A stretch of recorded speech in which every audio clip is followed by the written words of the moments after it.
mitos de la humanidad.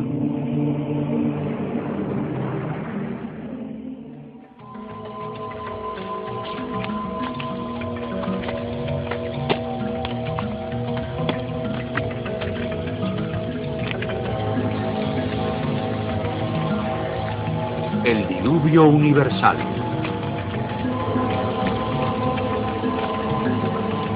¿Cómo comenzamos? ¿Dónde surgió la civilización? Los expertos han ofrecido muchas teorías basadas en lo que observan. ¿Pero realmente lo sabemos? De vez en cuando aparecen pruebas que contradicen completamente todas las teorías. En la congelada tierra de lo que queda de Siberia, se han encontrado especies perdidas de animales como el gigante mamut, desaparecido completamente por un repentino cataclismo global.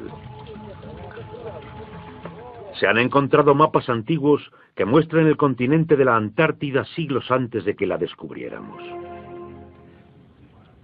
Este mapa, que es de hace siglos, representa la verdadera configuración de la Tierra de Queen Maud, que se encuentra aproximadamente bajo 1 kilómetro de hielo, y su verdadera configuración no se supo hasta 1949. Hace un siglo que un arqueólogo concluyó que la ciudad antigua de Tiwanaku, en Bolivia, era un observatorio estelar alineado con el Sol y las estrellas. A partir de ahí, calculó que su edad sería de unos 17.000 años. Su tesis fue ridiculizada hasta hace poco tiempo. La única corrección que haría es que ahora tenemos mejores medidas astronómicas debido a los satélites y ordenadores. Y supondría que la fecha debe ser de hace unos 12.000 años. Pero, aún así, convierte a Tiwanaku en la ciudad conocida más antigua sobre la faz de la Tierra. Los geólogos descubrieron que la gran esfinge de Egipto ha sufrido una erosión durante siglos de incesantes e intensas lluvias. Dichas lluvias solo pueden haber ocurrido miles de años antes de los faraones. ¿Se construyó la esfinge mucho antes del comienzo de la civilización? La cuestión que aquí se plantea es toda la historia de la civilización. Puede que no haya transcurrido directamente desde el estúpido hombre de las cavernas hasta el más inteligente de nosotros, con nuestras bombas de hidrógeno y nuestra pasta de dientes de rayas. A veces las pruebas que se encuentran rompen todas las reglas. En este programa encontraremos gente que está buscando precisamente esas pruebas. Trazan nuevas teorías que puede que cambien nuestro punto de vista sobre el curso de la civilización del hombre. Esta enorme cara fue esculpida por el antiguo Olmes de México. Se cree que es de hace al menos 2000 años. Es indiscutiblemente africana y se supone que los negros no llegaron a América hasta después de Colón. En este libro, De la Atlántida a las Esfinges, el autor Colin Wilson reúne pistas que él cree que revelan las huellas de una civilización avanzada y perdida que existió antes de que comenzara la historia.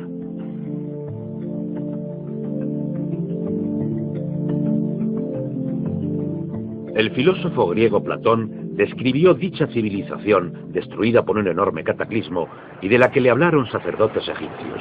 Él la llamó Atlántida.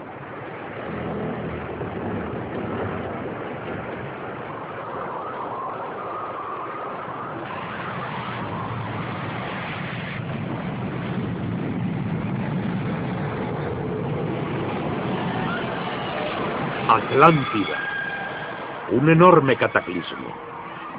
Sabemos de dicho cataclismo a través de otro mito, el diluvio bíblico, el Arca de Noé, mito igualmente despreciado por los científicos.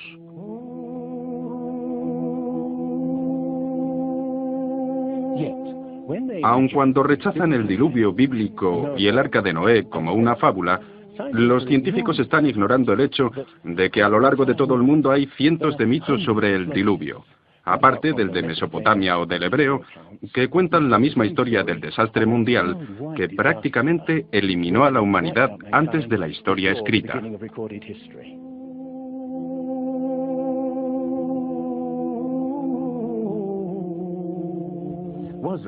¿Existió realmente algo como un diluvio? Y si fue así, ¿existía una civilización que surgió antes que todas las demás? Estoy diciendo civilización, no Atlántida, ya que en cuanto mencionas la palabra Atlántida, un científico gruñe "oh no" y deja de escuchar. La idea del diluvio universal está más allá de la respetabilidad intelectual. Pero ¿cómo puede ser la ciencia misma imparcial? ¿Hace realmente lo que reclama hacer? Consideremos los hechos y empecemos desde ahí. A través de la historia, la ciencia ha tendido a centrarse más en sus teorías que en los hechos. Desde los hechos surge la teoría para explicarlos. Otros se dejan a un lado. Nuevos hechos pueden cambiar la teoría, pero con frecuencia son ignorados. Llamamos a estos hechos anormales, pruebas que no se ajustan.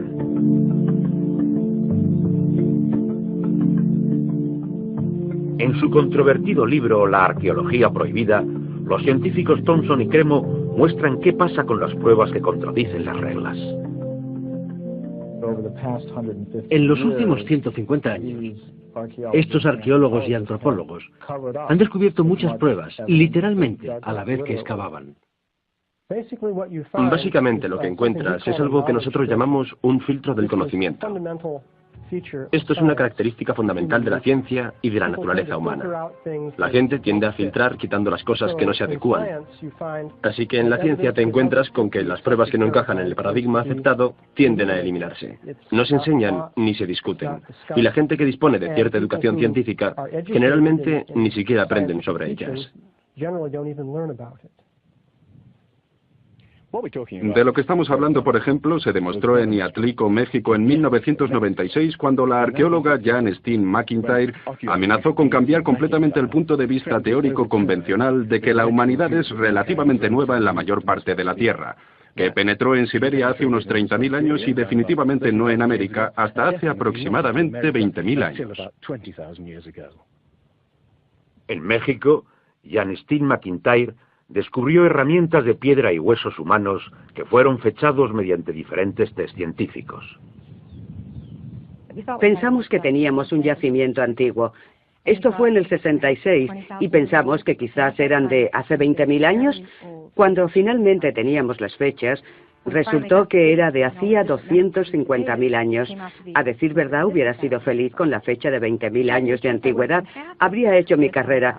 Por aquel entonces era bastante naif y pensé, perfecto, me voy a quedar con estas fechas. Tenemos la información, tenemos los hechos. Expongamos los hechos y partamos de ahí. No me di cuenta de que arruinaría mi carrera. Se le han obstaculizado todas sus oportunidades profesionales desde entonces. Se cerró el yacimiento y le fue denegado el permiso para futuras investigaciones. Permanentemente. E incluso a principios de año, después de 3 décadas, los arqueólogos descubrieron huellas de humanos en Siberia de hace 300.000 años, fecha que Jan Steen McIntyre no considera improbable después de todo. No es necesariamente una conspiración deliberada en el sentido de que un grupo de personas se reúnen en un cuarto de fumar y deciden, vamos a engañar a la gente. Es algo que sucede automáticamente dentro de la comunidad científica. Cuando una prueba dada discrepa con la teoría predominante, entonces automáticamente se deja de hablar de ella. No la divulgan. Y eso significa que la ciencia no progresa de la manera que uno esperaría.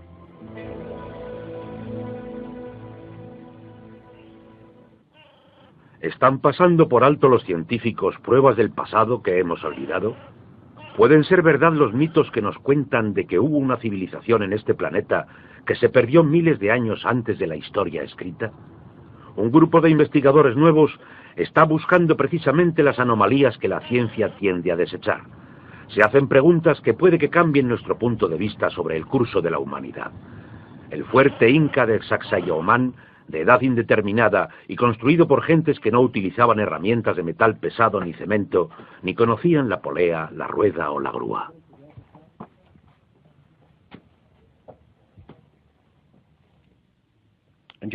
Mira esta piedra. He contado 11 esquinas. Debe pesar más de 200 coches familiares y revela la increíble destreza de esta gente en la construcción. Estas cosas revelan también algo más. Una increíble habilidad para manejar cosas de este tamaño. ¿Cómo demonios consiguieron subirlo ahí? Bolivia. Las misteriosas ruinas de Tiwanaku. Similar destreza. Habilidades de construcción avanzadas. Lo que es inexplicable. Las piedras que dan a este lado están perfectamente colocadas. Cogimos una aguja e intentamos insertarla en cada punto a lo largo de la unión. Y era imposible insertarla.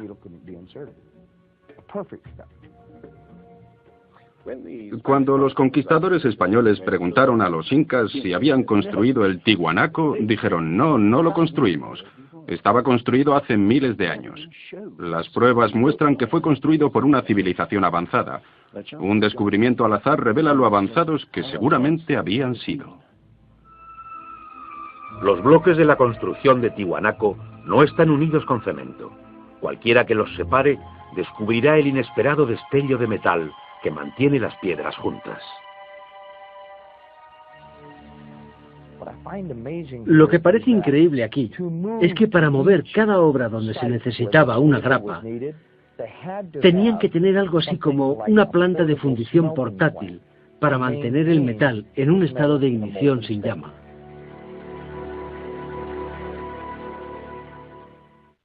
Y aquí hay un uso similar de las abrazaderas de metal y piedras unidas perfectamente, como esta en forma de L, con la misma ingenuidad. ¿Perú? No. Estamos un continente más allá, en África, Egipto, tierra de las pirámides. Las 3 pirámides de Gizeh, maravilla del mundo antiguo. El triunfo de otras gentes que no conocían la rueda, la polea o la grúa. ¿Cómo fueron capaces de hacer un trayecto tan alto con bloques de construcción de 100 toneladas? Es una proeza que la tecnología moderna tampoco puede explicar ni imitar. Soy ingeniero, y puedo decirte que subir tan alto bloques de este tamaño requiere una grúa especial. Entonces, gente que no tenía estas grúas especiales, ni siquiera una simple polea o una rueda, y utilizaba herramientas de cobre, ¿cómo pudieron hacerlo? Bobal cree que la gran pirámide de Gizeh fue algo más que una tumba que delata un nivel inexplicable de alta tecnología. En su libro sobre el Génesis, Robert Bobal y su coautor Graham Hancock enumeran muchas proezas inexplicables. El experto en perforación Chris Dunn. Esta es una increíble obra maestra, un misterio. ¿Cómo lo hicieron? El sarcófago en la cámara del rey. ¿Cómo los constructores primitivos consiguieron hacer coincidir el contenido interior con el de la misma piedra del sarcófago hasta llegar al milímetro cúbico? Una proeza que requiere un conocimiento sofisticado de física, un misterio como la perforación misma. La manera típica de hacerlo primitivamente sería con un taladro de arco. Deslizarían la herramienta dentro de la pieza utilizando arena o diamantes. Para mí esto llevaría mucho tiempo, demasiados años para hacerlo. Entonces permíteme que te pregunte, ¿cómo crees que lo hicieron? Creo que tenían que utilizar algún tipo de herramienta eléctrica. Hoy día, si fuéramos a taladrar esto, introduciríamos el taladrador en el granito a una velocidad de 2/10.000 de milímetro por revolución del taladrador. Ellos introducían bastante más rápido que eso. ¿Más rápido? Investigadores como Chris Dunn se preguntan sobre el propósito de este instrumento en un fresco escondido. ¿Taladradores eléctricos? Parece una conclusión precipitada. Todavía rastros de taladradores de alta velocidad presentan misterios sin resolver. Ahora fíjate en esto. El increíble trabajo de precisión. La suavidad total de estos muros en la tumba destinada a toros sagrados. Y que prueba el tremendo nivel de destreza de estas gentes. Pero, por supuesto, esto se podría explicar con cientos de hombres puliendo durante 10 años. Pero, ¿qué me dices de un misterio de verdad? El misterio de los jarrones egipcios. No como este jarrón de cerámica que acabo de comprar, sino de los hechos de alabastro, basalto, incluso diorita, que es la piedra más dura de todas ellas. El misterio es este. Es suficientemente fácil ver cómo puedes agujerearlo taladrando completamente hasta dentro. Pero, ¿qué me dices de estas piezas alrededor de las esquinas? La tecnología moderna es incapaz de hacerlo. Y, sin embargo, los antiguos egipcios diseñaron miles de estas, algunas de ellas 2000 años antes de la civilización que se supone nació aquí. ¿Cómo? El misterio está todavía sin explicar. Inexplicable. ¿Cómo pudieron los constructores alinear las gigantescas pirámides impecablemente hacia la dirección de los puntos cardinales? Perfectamente este-oeste y norte-sur, con una precisión no igualada por los constructores modernos. La Gran Pirámide parece ser un modelo matemático del hemisferio norte e incorpora un valor trascendental del pi del radio del diámetro de la esfera a sus circunferencias y un concepto superior de las matemáticas.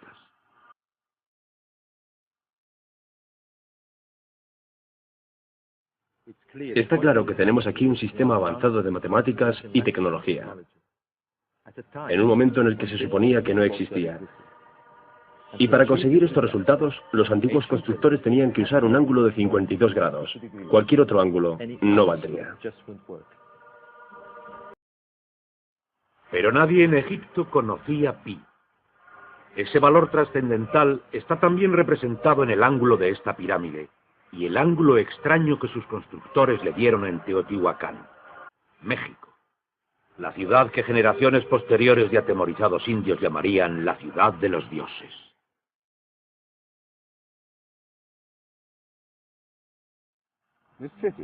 Esta ciudad fue más grande que el Imperio Romano.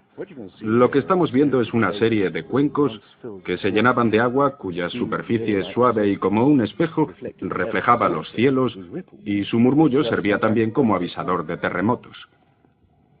Estos templos en el lado opuesto se cree que representan cuerpos celestiales. Una cosa está clara: todo este lugar parece tener un tipo de obsesión con la astronomía y la eternidad. En los equinoccios, el 21 de marzo y el 21 de septiembre, estas pirámides representan gigantes sombras a lo largo del eje, lo que hace de ellas un perfecto reloj para la gente que estaba obsesionada con la medida del tiempo y la precisión.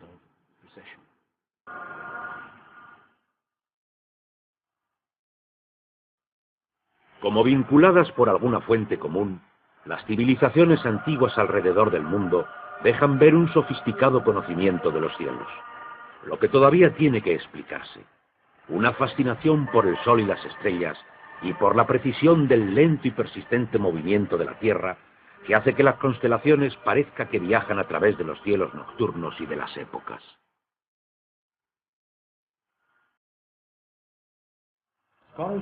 Los estudiosos afirman que los antiguos egipcios no tenían un gran conocimiento de astronomía, pero aquí se ve claramente su fascinación y conocimiento sofisticado del cielo. Mira las constelaciones del zodiaco: Leo, Tauro, Piscis, y aquí la constelación de Orión. Los antiguos egipcios vieron la constelación de Orión como su dios Osiris, señor de la muerte, los cielos nocturnos y el más allá. Bobal encontró pruebas del dios en todas las pirámides de Gizeh.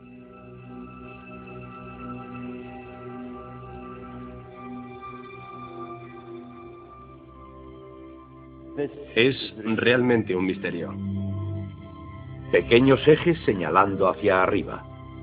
Solo ejes de ventilación para los egiptólogos. Pero los astrónomos piensan diferente. Para el antiguo Egipto, esto era Rostau, salida al más allá, reino del dios Osiris u Orión.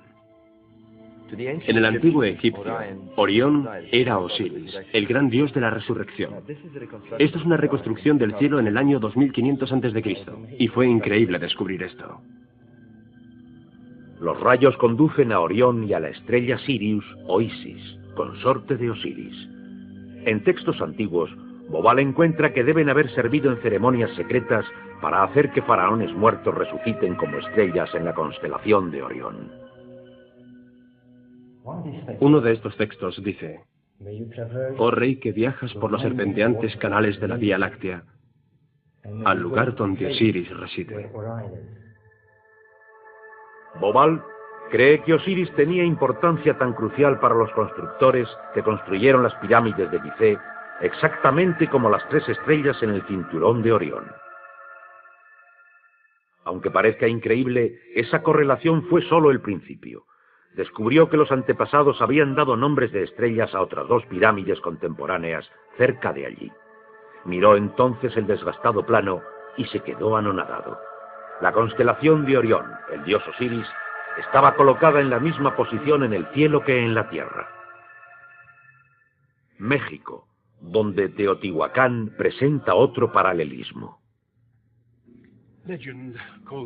La leyenda llama a esta la ciudad de los dioses y sugiere su propósito de transformar a los hombres en seres celestiales. Como en Egipto con las pirámides de Giza, los mitos hablan de su significado como reencarnación en las estrellas. Este es el secreto de Teotihuacán.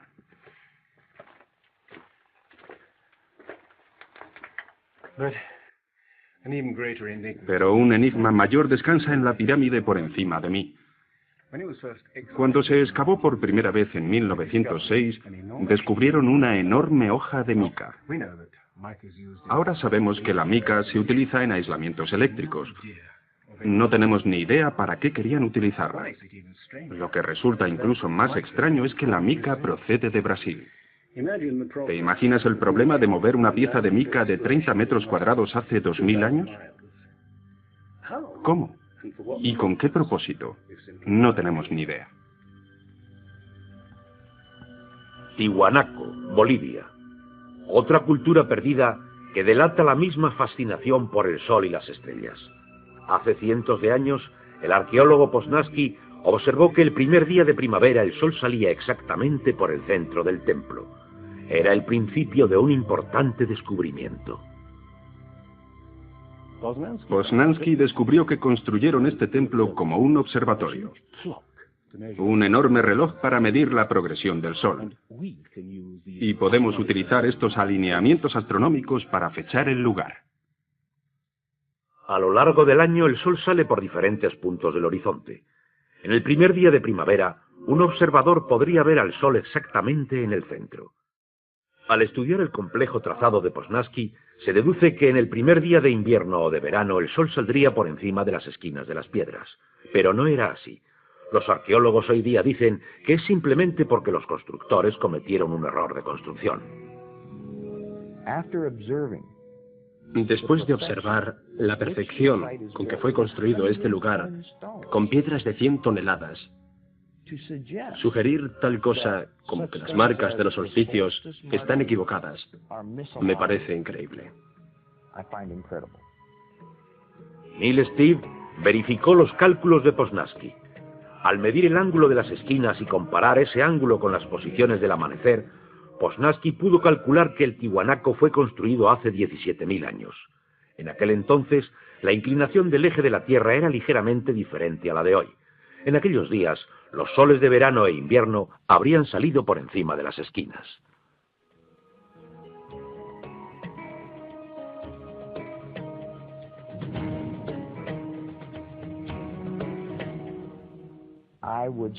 Sospecharía que la fecha sería de hace unos 12.000 años.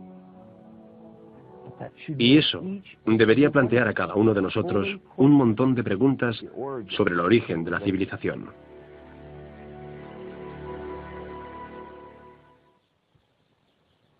¿Dejó una civilización perdida en el tiempo sus huellas en varios lugares del mundo? Sacerdotes egipcios contaron al filósofo griego Platón que dicha civilización había existido hace 12.000 años, pero según la ciencia, esta civilización no apareció hasta hace 5.000. ¿Podría haber aparecido antes?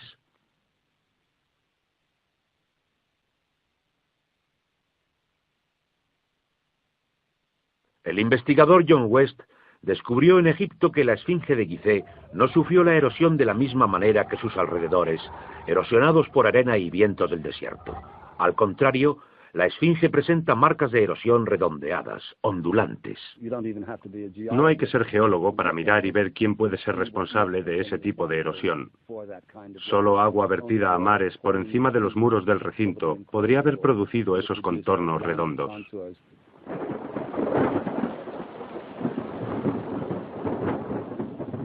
¿Agua en el desierto del Sáhara? No en la época de los faraones. Para ello hay que retroceder hasta el final de la era glacial, unos 10.500 años antes de Cristo. Miles de años antes de que existiera algún faraón. Pero, ¿por qué tiene entonces la esfinge cabeza de faraón? La cabeza es desproporcionadamente pequeña. Vista particularmente desde el aire, se ve que el cuerpo de la esfinge es largo y aplanado, y la cabeza parece como un alfiler encima de él. Para nosotros esto es una indicación de que la cabeza ha sido reesculpida. En otras palabras, en un momento dado de su larga historia, la cabeza era redonda.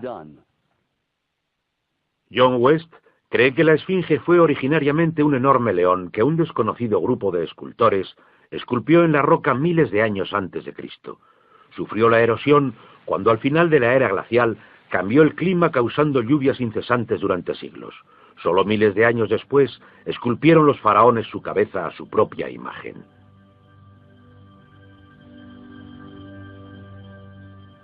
¿Es la esfinge 2 veces más antigua de lo que pensábamos hasta ahora? Los egiptólogos ridiculizan esta teoría, pero los geólogos se limitan a decir que los hechos están ahí. Más extraño aún, según Robert Bauval, las pruebas astronómicas sugieren que las pirámides de Gizeh parecen todas ellas apuntar a esta increíble antigüedad. El trazado de Gizeh coincide misteriosamente con la posición de Orión en el año 10.500 a.C., cuando la esfinge parecía un león, su propia imagen en los cielos. Cuando Orión empezó una lenta ascendencia a través de las épocas señalando una nueva era. El ajuste de Orión a esa fecha distante corresponde precisamente con las 3 pirámides pequeñas detrás de las mismas pirámides. Y hay otros muchos hechos sorprendentes que proporciona la astronomía.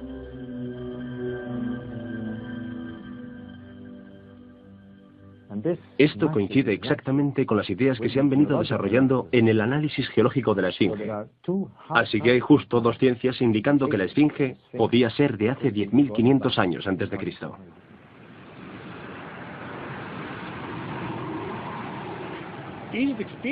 Egipto sufrió importantes y dramáticos cambios al final de la era glacial, particularmente alrededor del 10.500 a.C., cuando unas inmensas e increíbles inundaciones cubrieron toda la llanura. Terminaron tanto con el valle del Nilo como con el delta en general. 10.500 años antes de Cristo, época de inundaciones. ¿Podrían los diseñadores de Gizeh señalar esa distancia en el tiempo? La época en que el mito cuenta que el dios Osiris y sus ayudantes ascendieron del caos para traer los primeros frutos de la civilización. ¿De dónde venían?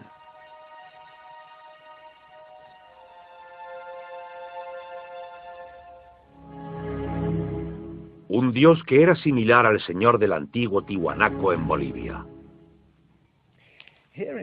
Aquí está el misterio de la ciudad de Tiwanaku, el dios al que veneraban. Alto, barbudo, descrito como blanco. Viracocha surgió de los tiempos del caos y de la destrucción a través de las aguas para traer algún tipo de renovación a la raza humana. El dios blanco Viracocha. En México se le llama Quetzalcóatl, que vino con otros para traer los primeros frutos del conocimiento. Su imagen está por todo Teotihuacán.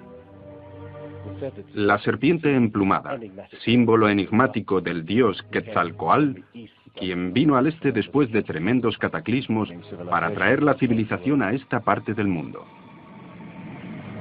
¿Podrían los dioses como Osiris, Viracocha y Quetzalcóatl haber sido personas reales que vinieron de muy lejos?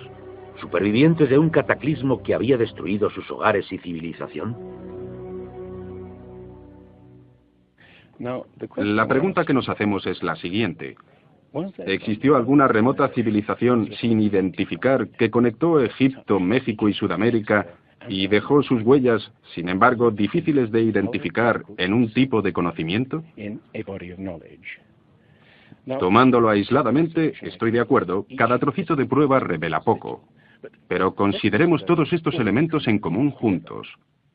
En ambas civilizaciones había enormes pirámides alineadas exactamente con los puntos cardinales, incorporando conocimientos avanzados de matemáticas. Ambas demostraron tener un conocimiento increíble de astronomía, expresado en los grandes monumentos sagrados que erigieron. Aunque no conocían ni la polea ni la rueda, ambas podían construir utilizando grandes piedras finamente unidas en un estilo único de construcción, con esquinas en forma de L y abrazaderas de metal. Y ambas culturas utilizaron el procedimiento de momificación para preservar y honrar a sus muertos. Aquí se encontró una nueva e increíble pista cuando la doctora Balabanova, de la Universidad de Ulm, descubrió para su sorpresa que muchas momias de Egipto contenían cocaína y nicotina, originarias de Sudamérica. Recibí montones de cartas que eran casi amenazantes, cartas insultantes, que todo eso no tenía sentido, que estaba fantaseando, que era prácticamente imposible, porque estaba comprobado que antes de Colón esas plantas no se encontraban en ningún otro sitio excepto en América.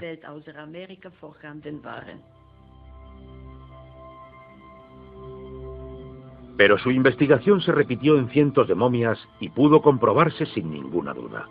Pudieron en verdad en un pasado lejano cruzar los mares e influir en las culturas de ambos lados del Atlántico. La idea es incluso sugerente por lo que no está aquí. México, antigua cultura de los mayas.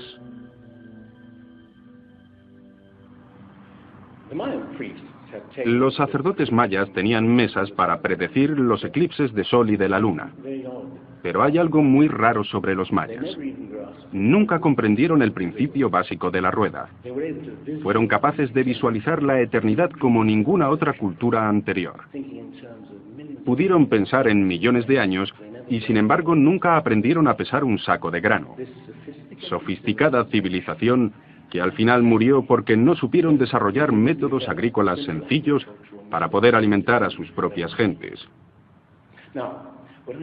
Lo que estoy sugiriendo ¿es posible que sencillamente heredaran una parte específica de sus conocimientos de una civilización más antigua y sabia? Conexiones. A veces las pruebas están ahí para que las veamos todos. El antiguo Olmes en México les puso a sus gobernantes la cara de un africano. ¿Y qué me dices de esto esculpido por estos mismos Olmes? Es genéticamente imposible para los indios tener barba. Y tienes esta cara de un blanco caucasiano esculpida hace 2000 años, antes de que los españoles llegaran por primera vez al Nuevo Mundo.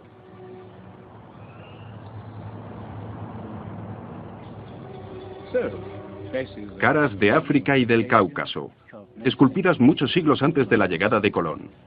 ¿De dónde vienen? ¿Cómo llegaron hasta aquí?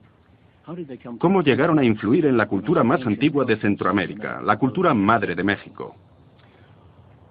Todo lo que los arqueólogos saben es que de repente aparecieron, completamente evolucionados, alrededor de 1500 años antes de Cristo, sin señales de desconexión en el desarrollo. Esta gente, cuya expresión característica eran enormes caras esculpidas en piedra, cabezas de caucasianos y africanos, parecen haber aparecido de no se sabe dónde. Oaxaco, antigua ciudadela del monte Albán. Aquí, más al sur de México, se encuentra lo que parece el último registro de estos hombres misteriosos, ya que estas figuras esculpidas en piedra parecen ser las figuras muertas en batallas, desnudos, desesperados, la mayoría de ellos castrados. Esto puede ser el punto donde estos hombres desaparecieron de la historia. Entonces, ¿una sofisticada civilización de navegantes cruzó el Atlántico siglos antes de Colón? Hay, pues, otra parte de las pruebas. Estos mapas antiguos que sugieren que antiguos navegantes poseían un conocimiento del mundo que nunca antes se ha explicado. Un puzzle para los científicos a lo largo de este siglo. En 1513, el almirante turco Piri Reis planificó partes del mundo nunca antes vistas.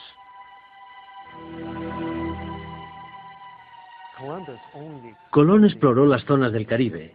No hizo el recorrido desde Sudamérica hasta la Antártida.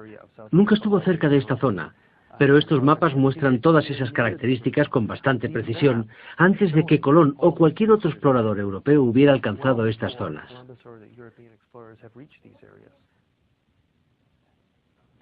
Este mapa, que es de hace siglos, representa la verdadera configuración de la tierra de Queen que se encuentra aproximadamente bajo 1 kilómetro de hielo, y su verdadera configuración no se supo hasta 1949.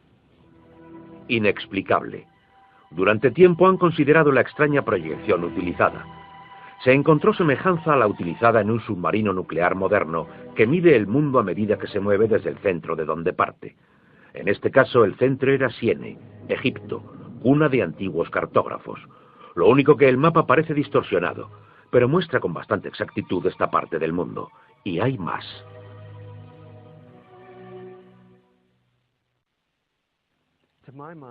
Para mí, el aspecto más significativo del mapa de Piri Reis es el hecho de que describe las longitudes con bastante exactitud, algo que los europeos no fueron capaces de hacer hasta el siglo XVIII, y este es el siglo XVI. Distancias. Esta historia comienza en estas playas en 1707, cuando la flota inglesa navegaba desde el Mediterráneo hasta las costas de Inglaterra. En aquellos días era bastante fácil determinar a qué distancia estaba el norte o el sur, midiendo el ángulo que el Sol y las estrellas hacen con la superficie de la Tierra. Pero no existía tecnología para determinar a qué distancia quedaba el este o el oeste. Distancia. Bien, el almirante Sir Cloudesley Shuffle se enfureció cuando un marinero de un país del oeste le dijo que estaba a unas 20 millas más allá del este y era probable que naufragara la flota en la costa. Cuando los oficiales le aseguraron que el curso estaba bien, hizo que colgaran al marinero por insubordinación.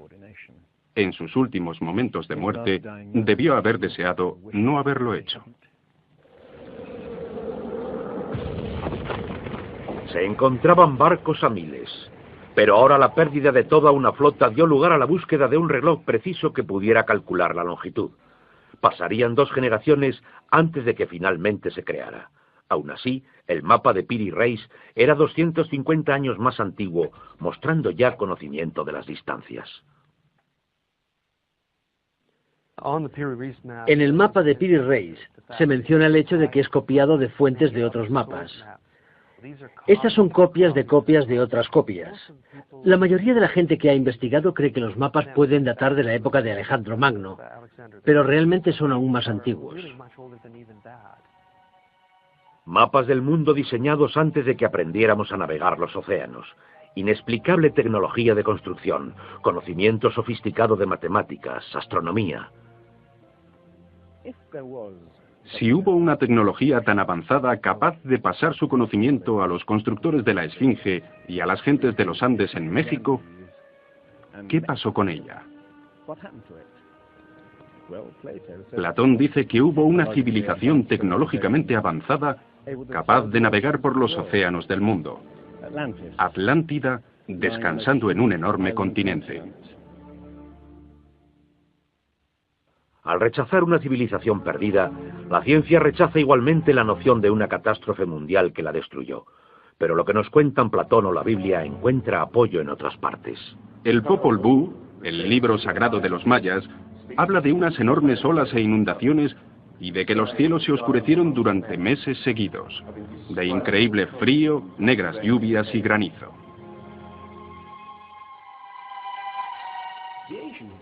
Los hombres de la antigüedad hablaban de tiempos de caos, inundaciones y oscuridad, de donde los dioses surgieron para dar forma a las tierras de Egipto.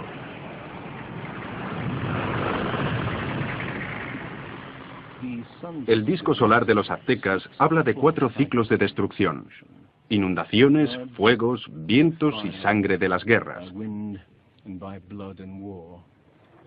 y de prever el fin del mundo a consecuencia de grandes movimientos de las entrañas de la Tierra.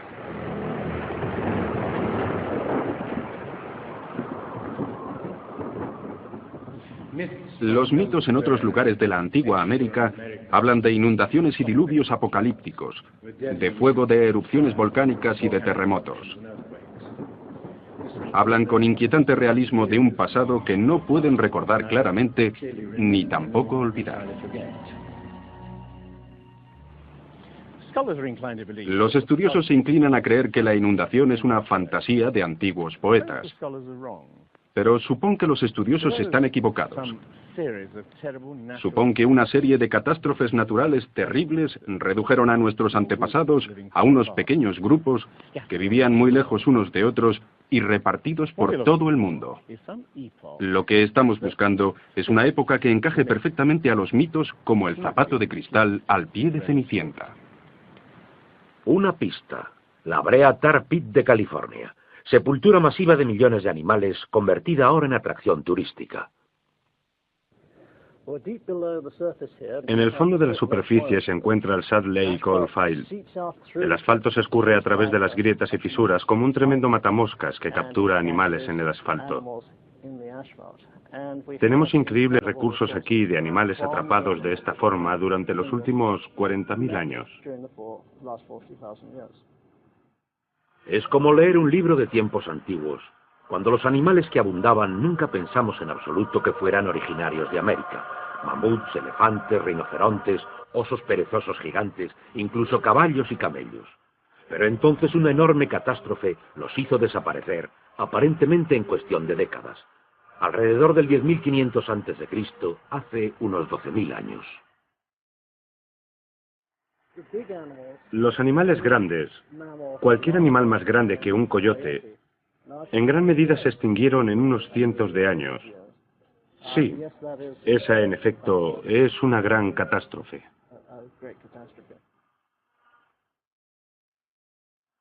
La prueba de una catástrofe. La edad del hielo. Hace unos 12.000 años. Las temperaturas que habían permanecido relativamente estables durante miles de años, de repente subieron muchísimo. Un asombroso aumento de más de 5 grados en un período de 3 a 10 años solamente. Este es el increíble descubrimiento de los científicos que perforaron en la capa de hielo de Groenlandia para investigar los cambios atmosféricos. Al núcleo de hielo de Groenlandia, alguna gente lo ha llamado la piedra roseta del clima, ya que es posible ver cómo puede cambiar el clima tan rápidamente. Es realmente un gran descubrimiento. Y este cambio ocurrió entre 3 años y un par de décadas próximas a lo que vemos hoy día. Hemos encontrado cambios increíbles en la química del hielo. Y encontramos que durante un tiempo, cuando las capas de hielo empezaban a fundirse, encontramos más señales de deposiciones volcánicas y de mayor magnitud. Más concentraciones que en cualquier otro periodo en los últimos 110.000 años que habíamos medido.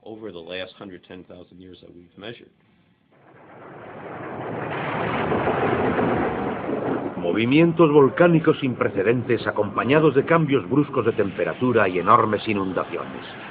Capas de hielo de más de 1 milla de espesor se derritieron en décadas. El nivel del mar subió hasta por encima de los 1.500 metros. Aparecieron mares donde había habido tierra. Se podía caminar desde Gran Bretaña a Escandinavia en un tiempo en el que la revolución climática dio forma al Mar del Norte. Fueron tiempos en que grandes inundaciones cubrieron las planicies de Norteamérica. Por eso ese esqueleto de ballenas fue encontrado en Michigan. Un tiempo de cataclismo al final de la edad de hielo que puede que se ajuste a los mitos. Solo en el Nuevo Mundo, alrededor de 70 clases de animales se extinguieron. Mamuts, osos perezosos gigantes, camellos, caballos. Lo pondré en perspectiva. En los 200.000 años anteriores, menos de 1/3 parte de ese número desapareció para siempre.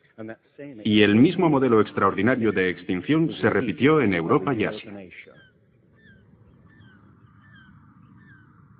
En Siberia y en Alaska se encontraron masas de huesos de millones de animales que perecieron en un cataclismo. El mamut gigante no fue víctima de los cazadores prehistóricos, sino de una catástrofe natural. A finales del siglo, cazadores siberianos se tropezaron con el cadáver de un enorme animal. Cuando se desenterró y transportó, se encontró que su estómago contenía plantas sin digerir procedentes de climas templados. El animal había sido totalmente congelado, más rápido de lo que cualquier moderno congelador es capaz. Lo que es cierto es que hace unos 12 o 13.000 años, un terrible frío abatió Siberia y no ha parado desde entonces. El misterio de los mamuts congelados ha dado lugar a algunas extrañas anécdotas, algunas ciertas y otras no. Como la historia de los filetes de mamut servidos en Fairbanks, Alaska. Lo que es cierto realmente es un informe del siglo XIX del naturista ruso Baron Wrangel, que descubrió la isla de Oso, que se encuentra al norte de Siberia, y donde la arena estaba sujeta literalmente por arrecifes de hueso y colmillos de mamut y otros animales que habían desaparecido en alguna extraña catástrofe primitiva. La extinción masiva, la tremenda actividad volcánica, la rapidez con que se derritió el hielo, parece sugerir que tuvo lugar una increíble revolución del clima hace 12.000 años. Parecen existir algunos factores, pero no sabemos exactamente cuáles.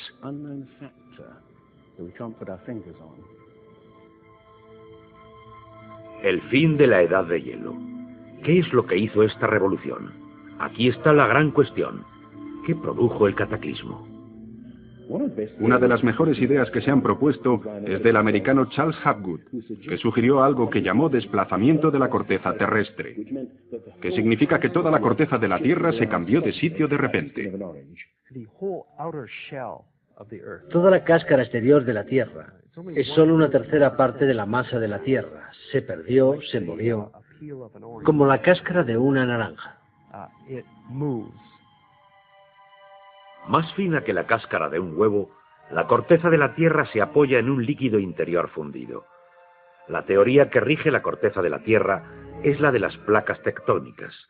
Los continentes poco a poco se fueron separando a lo largo de miles de millones de años, aunque la ciencia rechazó esta teoría durante más de medio siglo. Y ahora igualmente rechaza la idea de que la corteza terrestre pueda moverse como una unidad.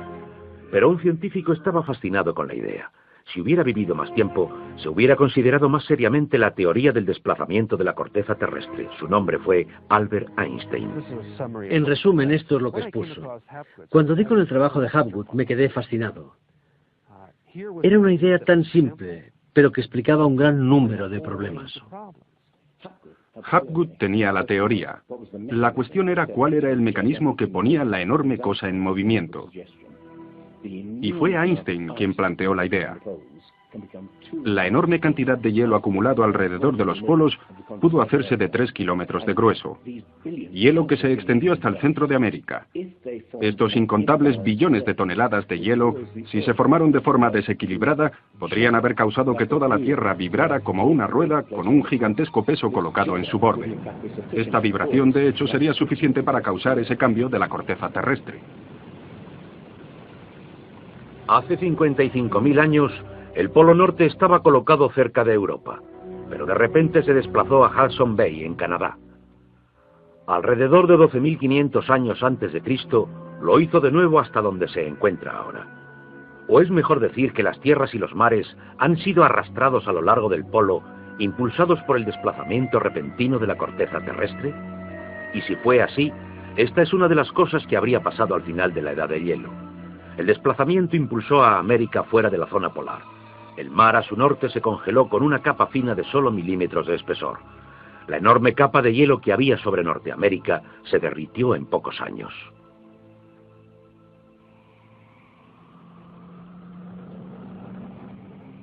Lo que es interesante sobre la teoría de Hapgood-Einstein es que también explica bastante bien algunos otros mitos, bastante ajenos al mito del diluvio. Hay mitos de tremendos terremotos o catástrofes volcánicas, negras lluvias del cielo o congelación total de las tierras. Y puedes comprobar que el punto de esto es que precisamente lo que pudo haber pasado es que la corteza terrestre se desplazó. Con bastante rapidez, zonas que habían sido anteriormente de frío cambiarían a zonas de calor. Cosas como mamuts congelados en un segundo en Siberia. Especies enteras desaparecerían completamente. Si el desplazamiento de la corteza terrestre causó el diluvio que destruyó una civilización, ¿dónde estaba esa civilización? Investigadores creen haberla encontrado en Grecia, en la isla de Santorini, destruida una vez por una enorme erupción, o en la antigua Troya, o en la isla germana de Heligoland, casi barrida por el Mar del Norte. Han buscado continentes hundidos en el Océano Atlántico, pero no se ha encontrado nada. Y es exactamente este problema lo que ha echado por tierra la Atlántida de Platón como una proposición seria para serios estudiosos. Oceanógrafos han cartografiado los suelos submarinos y simplemente no existe ningún continente perdido. ¿O sí lo hay? En lo que nos cuenta Platón sobre la Atlántida, la describe con montañas en medio del océano. Y el océano verdadero es, por supuesto, el océano del mundo. Es más tarde cuando empezamos a dividir el océano en diferentes partes, llamándolo Atlántico, Pacífico, etc. En realidad, el mundo tiene un solo océano, y los mitos de alrededor del mundo son bastante explícitos sobre qué pasó. El Zen Vesta de la literatura védic Describe la isla no solo destrozada en un diluvio, sino cubierta de hielo y nieve. Así buscamos una isla cubierta de nieve en medio del océano. Y la gran candidata es la Antártida. Si el Polo Norte se desplaza, también lo hace el Polo Sur. Flemeth cree que hace 12.000 años parte de la Antártida se encontraba en zonas templadas y podía haber albergado una civilización cuando el continente desapareció por el peso del polo. Es la explicación que encuentra a los mapas que muestran partes de la Antártida según están colocadas bajo el hielo. El almirante turco Piri Reis demuestra tener conocimientos de la Antártida que no debería haber tenido. Tanto el Departamento de Cartografía de la Armada como del Ejército del Aire nos dicen: hemos hecho comparaciones de picos salientes de las montañas. Les encontramos una sorprendente coincidencia. Tenemos que destacar que no estamos hablando de un mapa, el mapa de Piri Reis, que podría ser discutido, sino de docenas de mapas. Por ejemplo, el mapa de Phineus de la Antártida es bastante preciso, mostrando sistemas de ríos que existen pero que eran desconocidos en el siglo XVI.